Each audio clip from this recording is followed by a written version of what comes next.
Bonjour mes amis. Traverser dans la vie un orage de vie. Oui, la vie n'est pas facile. La vie, c'est comme la météo. Il y a des jours de beau temps, il y a des jours de grisaille, et parfois il y a des jours d'orage, parfois des jours de tempête, et nous sommes tous confrontés à cela. On ne peut pas ne jamais rencontrer d'orage et se cacher, avoir peur, s'enfuir dans les habitudes en croyant que ça va nous protéger, eh bien cela ne sert à rien. Traverser des orages nous demande d'accepter qu'à certains moments de notre existence, nous allons être confrontés à ces moments qui peuvent être pénibles, très pénibles, qui peuvent nous faire ressembler à un arbre qui se penche, à un roseau en plein vent, à une fleur qui manque d'eau. Et nous devons tous, je dirais, parfois vivre ces moments-là. Alors comment les traverser? J'en ai vécu, j'en vis même personnellement actuellement. Par le passé, j'ai vécu des mutations professionnelles non voulues qui m'éloignaient de mes enfants, un divorce, ma seconde épouse qui est décédée me laissant seul avec notre deuxième enfant. Ça a été des moments très très difficiles. Actuellement, quelqu'un qui m'est très très proche, qui fait partie vraiment de mon cercle le plus intime, et entre la vie et la mort, et je passais mon week-end au service des urgences. Donc, il y a ces moments que nous traversons et qui sont là, et qui parfois arrivent brutalement. Et comment réagir quand nous traversons quelque chose comme cela? Eh bien, chacun pourra trouver sa méthode. Le but, quand on est dans ces moments-là, eh bien, souvent, c'est de ne pas faire grand-chose, d'accepter d'y être. Après, tout cela fait appel à nos croyances. Est-ce que nous pensons qu'il existe quelque chose de plus grand que nous, que l'on appelle Dieu, Bouddha ou autre chose? Personnellement, j'ai cette croyance. Si je ne l'avais pas, je ne ferais pas ce métier. Si on ne croit pas que quelque chose d'extérieur à nous existe, c'est qu'on croit que c'est juste nous, que tout doit fonctionner par notre seule pensée, par notre seul raisonnement, et je crois qu'on serait vraiment très limité. Donc, j'ai la foi, je crois que quelque chose de supérieur nous guide.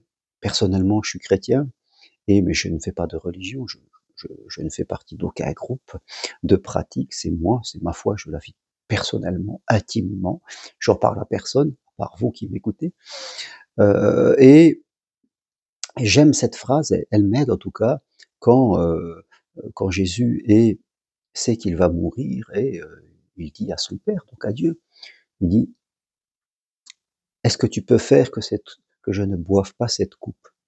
La coupe représente la difficulté qu'il traverse. Et après, il se dit: «Mais qu'il soit fait suivant ta volonté et pas la mienne.» Et il y a encore quelques jours, je marchais dehors à l'hôpital, en attendant un peu des nouvelles d'un service d'urgence. Et aux urgences, il faut souvent attendre plusieurs heures, et je marchais dans la rue, et c'est ce que je me disais: ma volonté n'est pas de vivre cela. Comme quand mon épouse est morte, ma volonté n'était pas de vivre cela, mais c'était un fait. Il était là. Et je me disais un peu la même chose que le Christ: bon, c'est pas ce que je veux. Ce n'est pas ma volonté. Ma volonté est que ce problème, cet orage de vie n'existe pas. Mais il est là, et peut-être qu'il y a quelque chose à comprendre que je le comprendrai plus tard, donc je l'accepte, je reste calme. Je ne m'agite pas dans mes paroles, dans mes comportements, je reste calme et je fais confiance à ce que des solutions arrivent. Oui, parfois dans la vie, nous traversons des drames, des épreuves douloureuses parfois, et dans ce qu'on appelle la résilience, elles vont nous permettre de progresser. Pas dans l'instant. Tant qu'on est dans l'épreuve, on ne progresse pas. Mais quand on aura fait sa résilience, c'est-à-dire peut-être 1 an après, 2 ans après, là on regardera derrière, on aura peut-être progressé dans notre humanité. C'est-à-dire en voyant que, fin de compte, nous les humains, eh bien, on vit tous la même chose. On est tous confrontés à la même chose. Et ça va nous créer de la compassion. Parce qu'à un moment, dans la vie, on peut se croire fort, on peut être dans l'orgueil, et on s'aperçoit qu'à un moment, on est comme le roseau, on vit des difficultés, voilà. Et on se retrouve dans des situations compliquées, et on s'abaisse et on espère que l'orage va passer. On prend le parapluie, on s'habille, et on attend que ça passe. Ça passe toujours. Ça passe toujours. Jésus disait, heureux ceux qui sont dans la douleur, parce que ça va s'arrêter et ils vont grandir. C'est ça. On est dans l'épreuve. On se courbe. Mais à un moment, on sait qu'on va se redresser. L'orage passera. Et il y aura sûrement quelque chose à comprendre, à apprendre sur nous-mêmes, sur nos émotions, sur notre histoire, sur les valeurs de vie. Quand on vit un drame, comme mon épouse est décédée il y a 20 ans déjà, eh bien, ça a changé toutes mes priorités. C'est à partir de là que je suis devenu psychopraticien.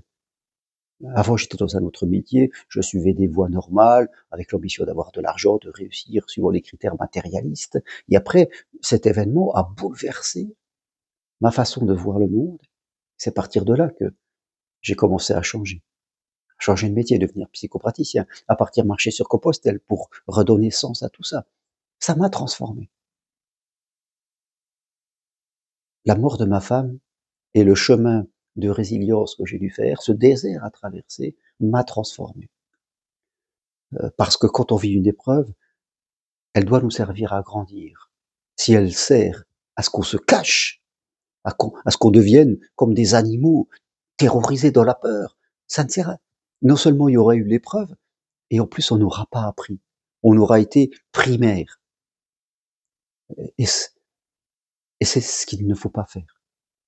Donc, quelle que soit votre épreuve que vous traversez aujourd'hui, ça peut être professionnel, sentimental, familial, une maladie, quoi que ce soit, il faut, je dirais, dans la mesure du possible, rester calme, rester tranquille.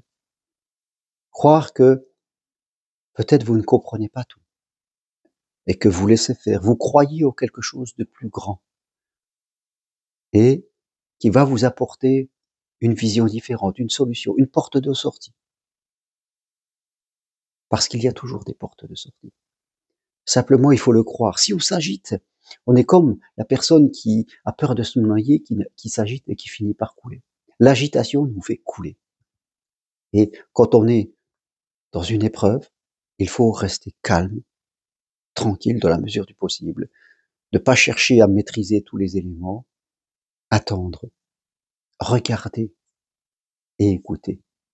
C'est pas le moment de prendre des décisions. C'est pas le moment de s'engager dans des trucs. C'est pas le moment de parler à tort et à travers, de critiquer toutes, toutes les choses. Parce que ça ne servira à rien. Ça ne fera que aggraver la situation, votre situation émotionnelle. Vous vous agitez.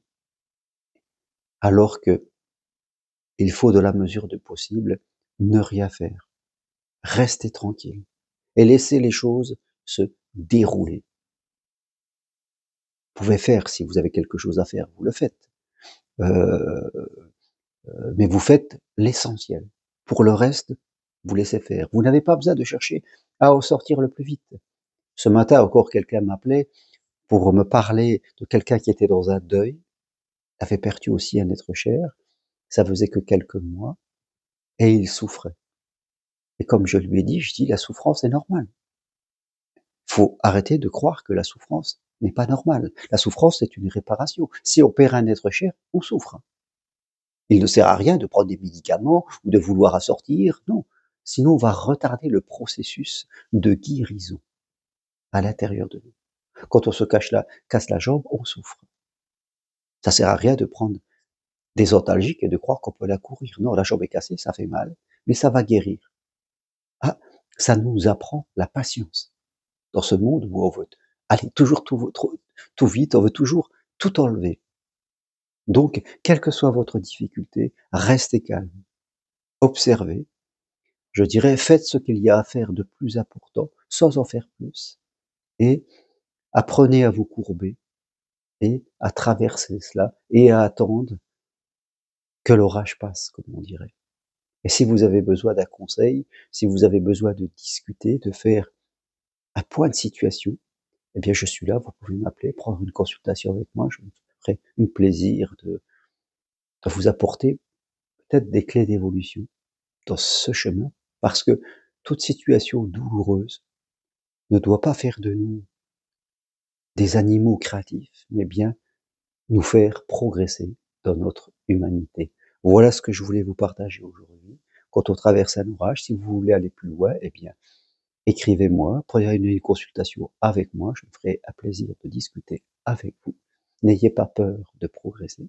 Consultation possible à distance de chez vous et venez marcher sur le chemin de Compostelle, juin, juillet, septembre, là aussi.